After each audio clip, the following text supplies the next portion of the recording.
สาวดาวจรัสฟ้าแนวจินาเสียงที่หกสุดสวดจังหวัดนะ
ส่วนครับพี่น้องและแต้นครับ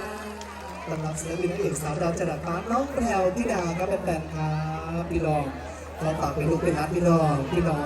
หัวใจพี่น้องนักวาดราชสีมาอีกสักคนในกระดับกันครับผม